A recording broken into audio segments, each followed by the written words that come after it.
up, everyone? It's your girl, GELBEAUTY 7 here, aka Grace, and it's time for another Complexion Corner. So I got a few primers, foundations, and a powder that I'm going to do in this section, and then the next time I'll do like the setting sprays, and I got some more foundations and other stuff. So I'm basically trying to get the majority of the complexion stuff out the way, because I still got some bronzers and other things I got to test, and a couple other foundations I'm still testing, and concealers and whatnot. So I think I can put all of them in the next spot, so then I have to sit here forever, because it's like 1:45. I'm trying to leave here like 2:15, 2:30ish, because I still have to go home and edit some stuff like what's on my eyes right now. And I got on the new Huda Beauty faux filler lip gloss in the shade Honey. So without further ado, let's get into this. So I have the NYX Professional Makeup Blur Screen Primer with SPF 30 in it. So I was so excited to find this, and I got the last one at the Walmart I went to. Y'all don't know how excited I was, because like, man, as soon as I saw this was coming out, I was like, I need to try it. I need it. So I was definitely happy to have it in my world. Like, I really was. Y'all just don't understand. So I've been enjoying it. I've liked the way it went on. I do feel like it has nice blurring problems. As far as the SPF goes, I'm not sure that it's doing that much, but I figure some is better than none.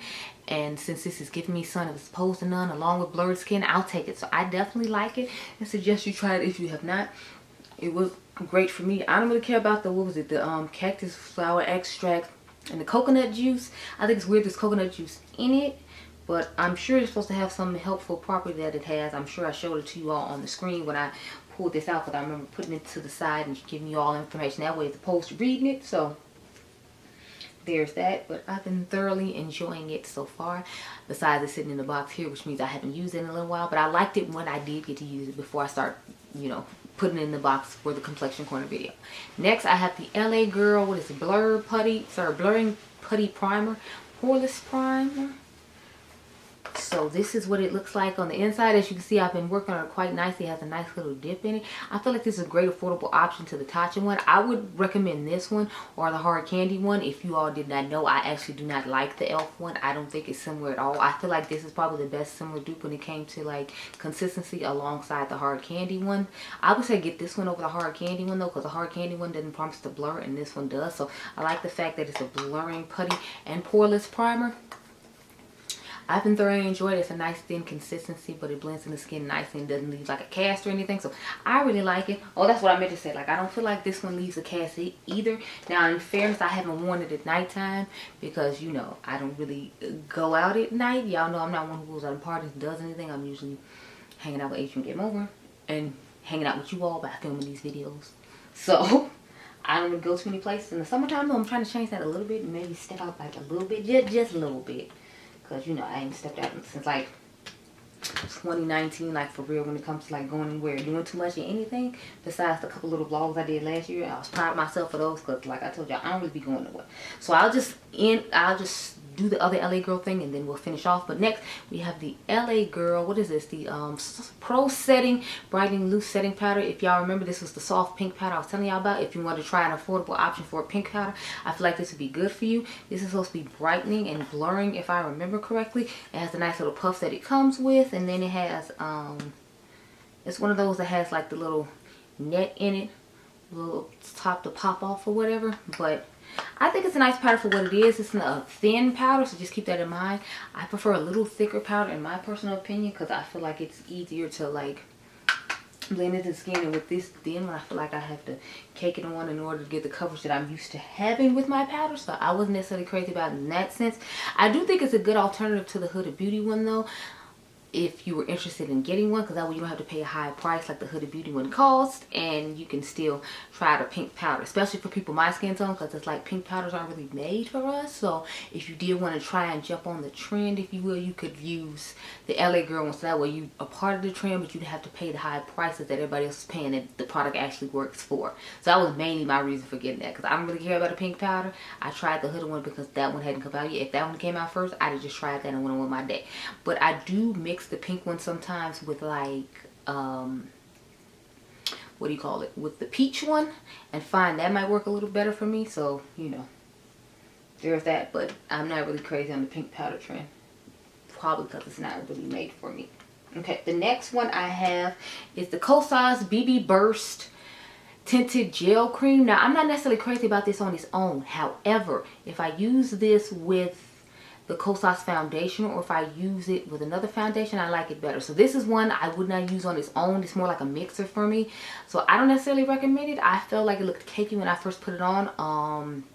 I know Teresa's dad said the same thing. I think Angie said the same thing about this too. So just like with the foundation, I'm not necessarily a crazy fan about it. However, if I put this with the foundation, I can make both of them work together to make the skin look the way I want it to. But I'm not going to necessarily say that I recommend this. I'm not going to say it's really a bad product. It's just I'm not a person who likes a minimal amount of coverage. And to me, that's what this gives. And when you try to build it up, it just looks cakey in certain areas from when you try to build it up. And it doesn't feel like it blends into the skin as well as it could.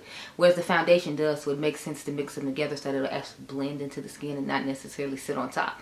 Again, I'm not the only one who feels this way. Teresa's dad said the same thing. She took it off and like tried it again in some trial video I saw her doing. So I felt better when I saw that, because I'm like, I know it wasn't just me. I knew it wasn't. Next, of course, we have the, what is this? The Radiance Booster from Juvia's Place. I have the shade 3 Burkina. I wear the shade Burkina in all Juvia's Place foundations. So the original foundation, the Radiance liquid foundation, and then this Radiance Booster, I get the shade Burkina.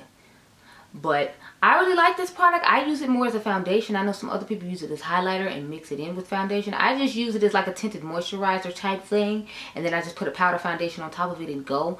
That's what works for me when it comes to products like this. So that's what I do. I'm not going to tell you what to do. If you want to use it the way other people do, as a pre-primer thing or as a highlighter on the apples to your cheeks, whatever it is you want to do with it, that's fine. That's just the way I use it, and that's the way I use it in the video. That's why I use all products like this, and I like it for that purpose. I don't like necessarily the price point though. It's like $25, and again, like I said, like other brands are making it, and they're making it for less. Like I think the e.l.f. one is $14.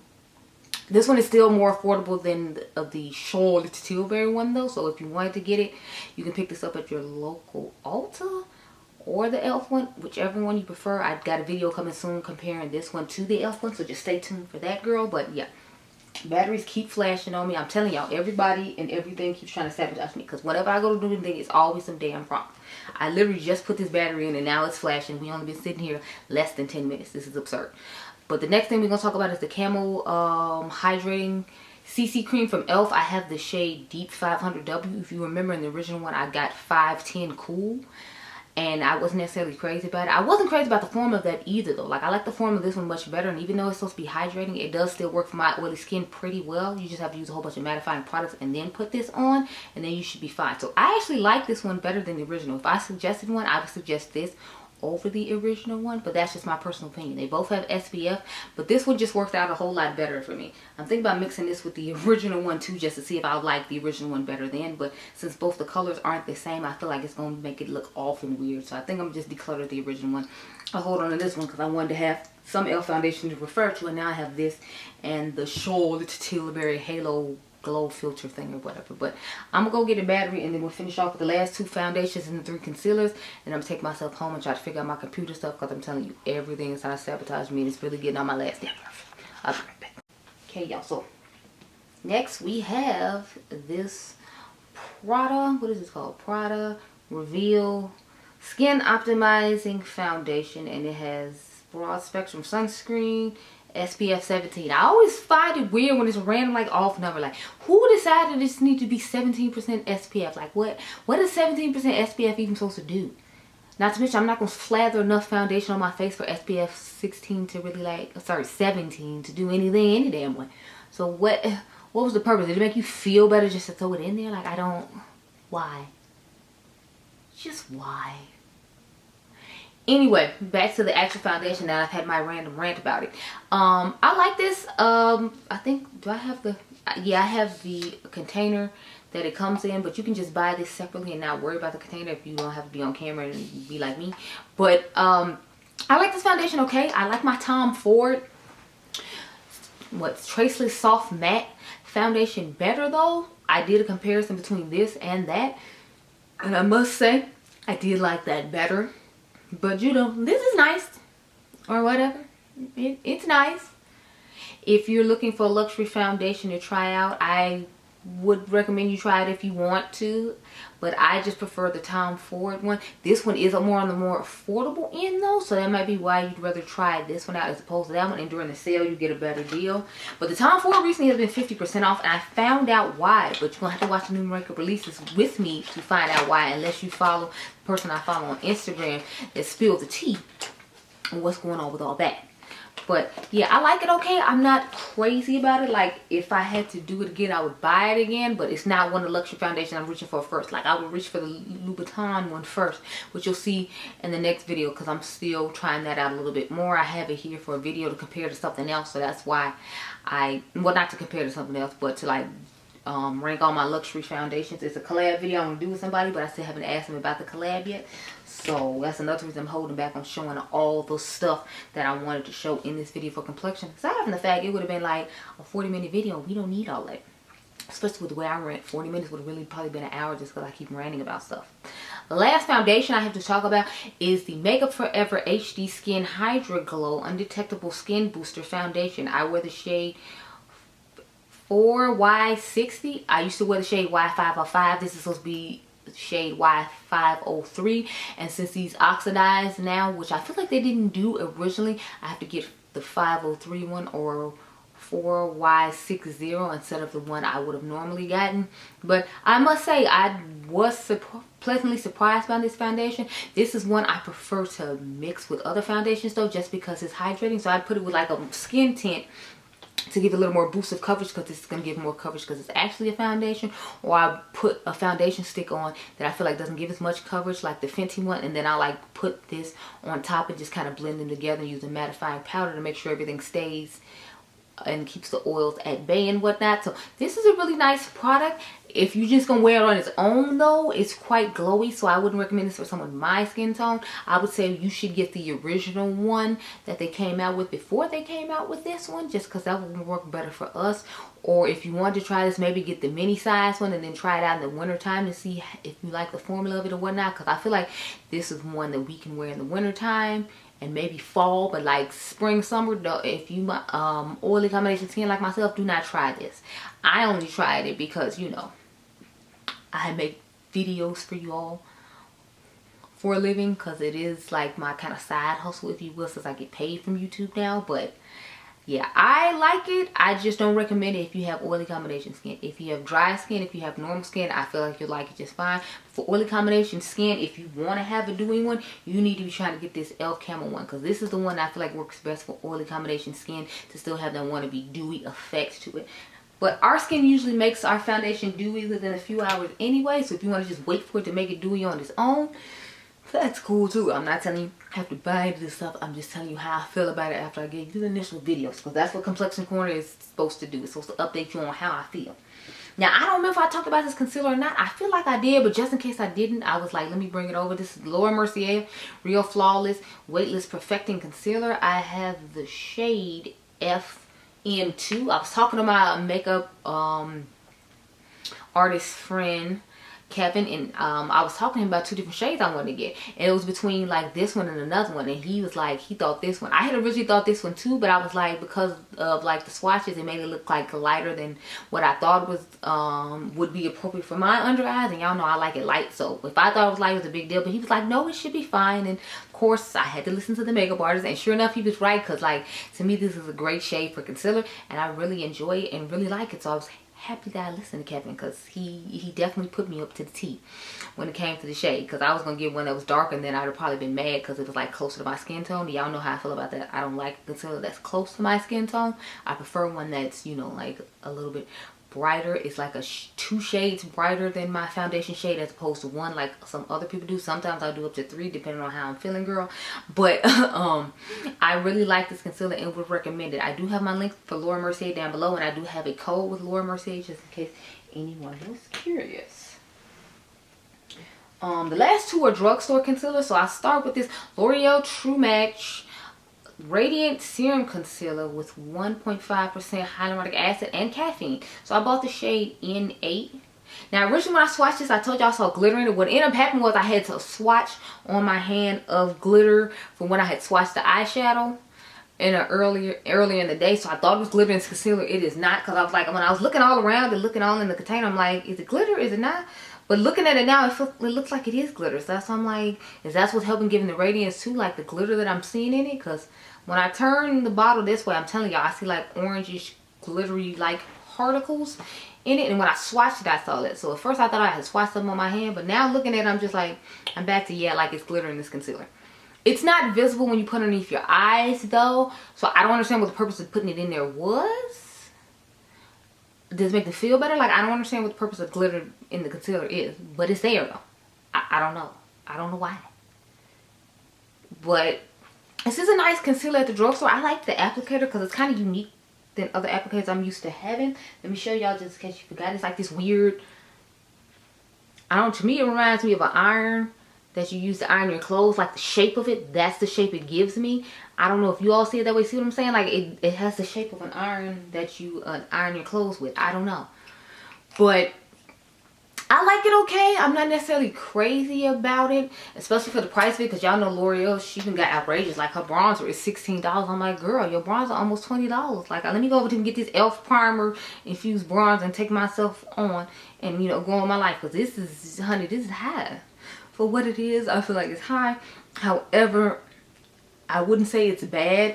Like, if I was in a pinch and I really needed some concealer, I wouldn't mind picking this up at the drugstore. But my whole thing is, like, there's still other good concealers. Even other good concealers from them. Like, if I wanted more coverage, I would just pick up the L'Oreal, what is it, the Freshwater, one from the Infallible line, or I would pick up the CoverGirl one that's more affordable. So both of those are still cheaper than this one, if I remember correctly. Don't quote me, because I'm not 100% sure how much this was. I forgot. I want to say it was in like the $10 to $15 mark, which again to me is like high for drugstore, especially when, like, you know, there are other drugstore brands that still have their prices pretty reasonable. Like the Essence concealer is like $5, and I think the e.l.f. one is like $5 or $7. So it's like everybody's concealer is still cheaper than this one. It's like e.l.f. you can find in drugstores now. So it's like I would recommend some other ones over this, especially because I don't feel like this gives like full coverage. So that's just something to keep in mind. But if you like if you don't have like dark circles underneath your eyes like me, and you like a light to like medium coverage, I feel like you would like that concealer just fine. I'm just a full coverage queen who needs to be full coverage when it comes to everything, so I need to be ridiculous and have the full coverage concealer. But that's just me. Last, I have this NYX Pro Fix Stick Correcting Concealer. I got the shade Nutmeg, I'm pretty sure. Yeah, I got the shade Nutmeg. I really liked this concealer when I tried it out. Now, it is a little bit difficult to blend out. It is a little thick. I wouldn't say it's like super thick to where it's impossible to blend. You just want to have to put in a tiny bit of work. Whereas with the cream, with the liquid one, obviously it's liquid, it's going to be easier to blend out. This is the cream, so it's going to take a little bit more to blend out. But it wasn't as bad as I thought it was going to be. If you all remember, I compared this to the Jouer concealer that they had in the cookie pen. I still like that concealer and still use the one that I do have, because I think it's a great concealer. But I feel like that's a good drugstore concealer if you like cream concealer sticks, because I hear you're supposed to put a cream underneath the eyes and then put a liquid. So I would recommend maybe trying that. Do I want to do these setting sprays? I feel like I want to do these setting sprays so I can take them home and use them some more and test them a little bit more. Well, one of them I want to test a little bit more. So the one I want to test a little bit more, I will just take home, and the one I'm pretty sure about, I'm going to talk about now. So that'll be the LA Girl Pro Perfect Oil Control Multitasking Setting Spray with Matte Finish. So it's supposed to have soft focus effect, pore blurring powders, help reduce shine, extends makeup, hydrates, and moisturizes. I don't know that I necessarily feel like it did all that. I do believe the blurring claims about it when it said it had blurring powder in it for the pores. I do believe it did blur the face, and I do feel like it did shine. I don't know about the soft focus effect that it claimed to have, and I didn't necessarily see it as being hydrating and moisturizing. But I do feel like it did help prolong the makeup a little bit. And it did help control the oil to a certain extent, but only to a certain extent. I don't feel like it was like the Patrick Star one, where it's like I don't have to worry about oils as quickly when I use it versus when I use this. So I like to try to kind of press this into the skin and then put the Patrick Star one size on top of it and make that work for me. But this one was nice, and it did a decent job for a drugstore setting spray. I would pick it up again if I was in a pinch. I don't know if I would just necessarily pick it up again just to purchase because I liked it that much, but it was good for what it was. So those are my thoughts on all these things. I will talk to you about some other things another time because I still got more things to test out and try. So I hope you all enjoyed this video. Remember, you all are diamonds. Make sure you subscribe, and I'll catch you guys in the next one. Be blessed, girl.